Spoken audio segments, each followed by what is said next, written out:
Chessmen, chessmen, chessmen, chessmen. Welcome to the trenches, brother. Welcome to the magical world of Turnip28. Oh yes, we return once again. So what are we working on today, boys and girls? We are working on the Chessmen. So what are the Chessmen? Okay, so this was a unit that was inspired when I went to my local charity shop, as I often want to do, to look for inspiration. And I found this bag of loose chess pieces for 50 pence, for less than £1. And I thought, you know what, I've already used the little mini sort of traveller size chess pieces to make my toff and snobs, and that was quite successful because you could replace the heads. So what if, for the brutes, instead of just replacing the head with a chess piece, I replaced the entire body, right? It made sense to me at the time. For the most part, this is incredibly accessible. Like, in terms of conversions, you watching at home, you can do this. You can do this. Now, as it was revealed, there's actually a white pawn missing, which is probably why this got donated to a charity shop in the first place, because it's not a complete set. So what am I turning them into? So yes, chessmen. What are the chessmen? Well, they're going to be brutes, and they're kind of inspired by this one, mainly. And this one was created from a hazard stripe traffic cone from an old Robot Wars set. And I love that dumpy kind of metal man in a barrel, you know, swinging his tiny little swords whilst impervious to harm, because he's covered in so, like Ned Kelly, he's covered in so much armour, a bullet's not going to hit him, as it were. But I also had these, you know, my original brute unit. There were sort of my initial conversion attempts at brutes, because remember, I, like you, am brand new to this. I have never made cabbage-based warriors before. Like, it's all experimental, even the walking cannonball here. But because it's experimental, sometimes you just lose the excitement. So how am I going to make these fit? How am I going to get chessmen to become a reality? So I got this, as you guys know from watching my salute video, I got this sprue of Napoleonic French line infantry, right? I got 3 of them. I think I got a full unit of cannon fodder, if that's what I wanted to turn them into. So there's bits from there, like with the giant furry hats. But what am I arming these guys with? Well, a while back from my friendly local game store, Black Dragon Miniatures over in Hinckley, I picked up for a bargain, these 2 sprues with missing bits of the, I think these are the Wargames Atlantic. It is the Wargames Atlantic ogres. You can turn them into sort of Renaissance infantry. You can turn them into futuristic, you know, Bulgrins for 40k. But the weapons on this, there was so much left over that they just, you know, chucked in the sprue bin.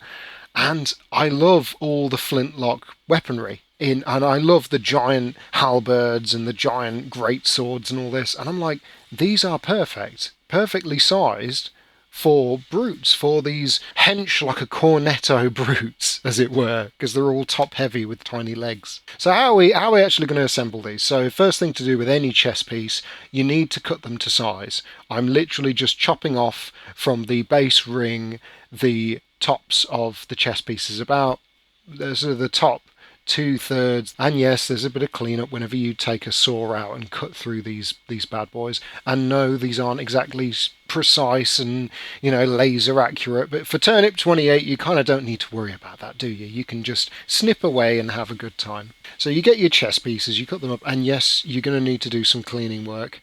It might sound a bit daft considering these guys are going to get covered in mud and gristle and roots and all that stuff anyway, but the reality is, making these guys, you can't just rush it. You have to take the time, remove any mold lines, and clean them up and clean the pieces up. I mean, it's like any model. You want it to look as good as you can, in the same way that you drill your barrels on your weapons, right? So a bit of filing removes those nasty mold lines, and before you know it, we're talking about how we're actually going to make these into chessmen. So using something like a pair of Hero Clicks, or I think in this case it was Horror Clicks legs, that's easy enough, right? Because they've got a wide stance. Using stuff like the old Mantic Orc legs, no, they're not going to cut it. They're a bit too big and goofy. But if we go back to the French line infantry, yes. Why don't we have giant arms and tiny legs? These guys skip leg day, and it helps kind of sell the illusion that these are just guys in really, really big, extravagant armor, right? They have gone completely overboard. They've knocked down a bunch of statues, hollowed them out, fallen inside of them, and now they wear them like gigantic metal metal monsters. Glorious. One thing I will note is cutting the legs or cutting the torsos of these guys apart. Surprisingly difficult with a craft knife. So don't just use a pair of hobby snips and just cut those suckers apart at the sort of tails of the waistcoats. Just literally snip and they're done. Alright, so let's actually glue these together, and you guys don't need to watch me glue 5 of the exact same pairs of legs to 5 of the exact same torsos. So it's the old bicarbonate of soda baking powder trick, right? Super glue to stick the pieces together, and then a little wash of a cheaper, more runny super glue, and then a sprinkling of bicarbonate of soda just sets it perfectly. Like in seconds it is set. And as you can see, that just goes on like a charm. But a step I will always recommend when using this technique for setting your super glue is, yes, put something down first, like in this case an old envelope or a piece of paper or a newspaper or anything, and then once the glue's actually set, take an old brush and just brush away the excess bicarbonate of soda, because at the end of the day it's powdery, it's going to get in the way when you try and glue other bits on there. And to top it all off, this stuff goes everywhere and it gives you a chance to test the bond between the legs and the bodies. So I go around and I start gluing on the Wargames Atlantic's arms, and again, you don't need to watch me doing that. But one of the things you will notice is, strangely enough, these pieces weren't designed to be glued to chess pieces or chessmen, and you get gaps. So again, it's the question of, well, how do we fix that? Now, in some of these cases, as you can see, they go together pretty well. The gaps aren't actually that big. The arms just seem to fit on there nicely. Like, you take the piece here that I converted out of the king piece, and yeah, those little shields either side of him, they fit the arms pretty much spot on. And then there are pieces like the bishop here, where they aren't gaps so much as they are just holes straight through the model, right? Yes, we can use superglue and bicarbonate of soda to start patching that up, but we're going to need something bigger. So what about the knight here as a great example? Some of the smooth surfaces work quite well, and then some of the others you get big gaps. Look, when you're bashing bits together from different kits, you're going to get problems. What matters is how you fix it, how you acknowledge it, and how you move on. Because at the end of the day, we want to get to the good bit, don't we? We want to get to the detailing stage and the fun, as it were. So let's skip ahead, some super glue, some bicarbonate of soda, and just like this rook, perfectly fine. Just like this king piece, right? Looks fine, but to the fine eye you can see some pretty big gaps. So why don't we really point these out for the boys and girls at home? I'm going to take my square file here, and you can see I can run that down the seam between the actual shoulder and the body of the king piece. Not so great. This is even more exemplified with the bishop, because on the back it's just massive. It's a massive gap. We're going to need to do something. And then on some of them, like this rook with the gun, it's not so bad. There's a little gap. So mainly at the front, mainly under the arm, pretty obscured, but it's there. Let's do something about it. My preferred technique for this, super glue, but instead of bicarbonate of soda, swap that bad boy out with sand and let's just fill it with sand. Why not? Right? It's all a grisly, gritty, muddy texture, and it works a little differently. Bicarbonate of soda sets instantly. Sand, on the other hand, it's really porous. As a silica, it does not want to just, react on contact with the superglue. It's going to soak it up like water. So just sprinkle a bit more on there and you're fine. You're good to go. And you can see how the superglue actually fills that area. Wonderful, wonderful stuff. Great for gap filling. But it is the nuclear option, okay? It's going to take a bit longer to set. And if you're poking and prodding this, it will come off and stick to your fingers. So you gotta be careful. We're not going to be brushing this down as much as we did the bicarbonate of soda at the end of the day. But as you can see here on this cane piece, I'm just sprinkling a bit more sand on top, and then before you know it, that's it. They're all done. They're all sealed up, and we can get to the best part. which is the detailing. Now, this is entirely up to you guys at the end of the day. I'm sure as budding turnip farmer, soldier extraordinaires, you all have your own preference of bits and pieces to do this to meet that aesthetic of this game. For myself, I'm just taking some of the backpacks from the French line infantry, remembering to snip the little nub off the back of the backpack, because obviously that gets in the way. As you can see, I'm using a little thumb guard here that my partner rather lovingly bought for me, and I've got to say, they do work. But literally, dollop of super glue, slap that bad boy on there, and that will stick nicely. And before you know it, some of those gaps, you're not going to look at them when they're painted. You're really not. They just blend away into the background with all the wonderful details you can put on there. And this is the freeing thing about Turnip28, because there isn't a hard, fast, this is how you must do it to make it look correct. Ultimately, you can use any bits that have been languishing in your bits box.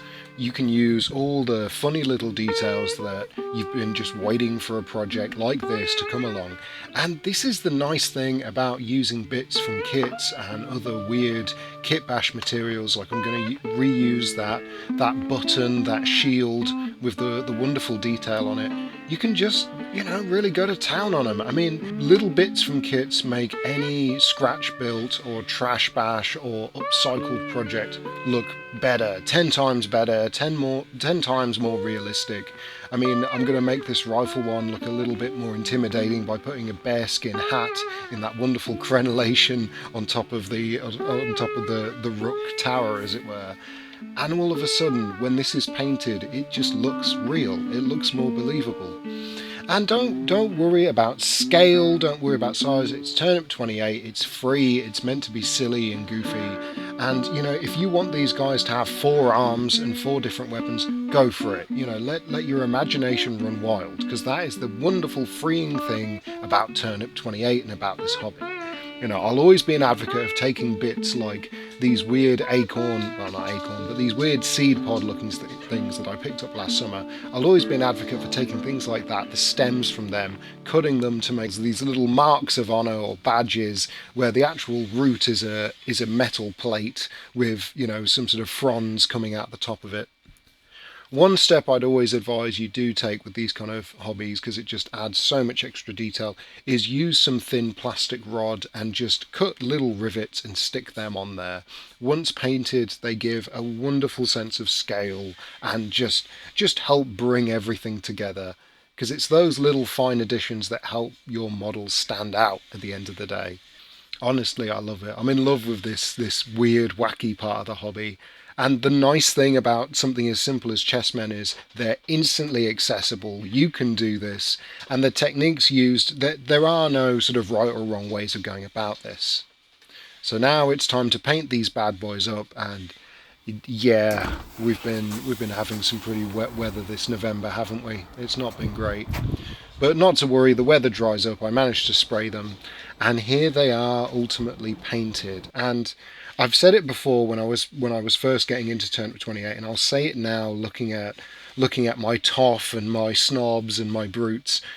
The painting really is a dream. You're only hamstrung by the sheer amount of detail that you add onto your models, because then it's right, well, I want these turnips and these bulbs of garlic to look one colour, and then worry about what the blanket rolls on the back of the backpacks, what colour they should be, and just go free with it. This is the thing. These models really lend themselves to your more traditional miniature styles of painting, with layers, with washes, with base colours that then you bring out with the little edge highlights. And I'm so happy with them, honestly, guys. I hope that this video has inspired you to make some of your own chessmen, because they bring a smile to my face every time I look at them, honestly. Absolutely fantastic, my friends. Thank you all for watching, and I will see you out there on the muddy fields, my brothers. Oh yes. Chessmen, chessmen, chessmen, chessmen. Dun, dun, dun, dun, dun, dun, dun.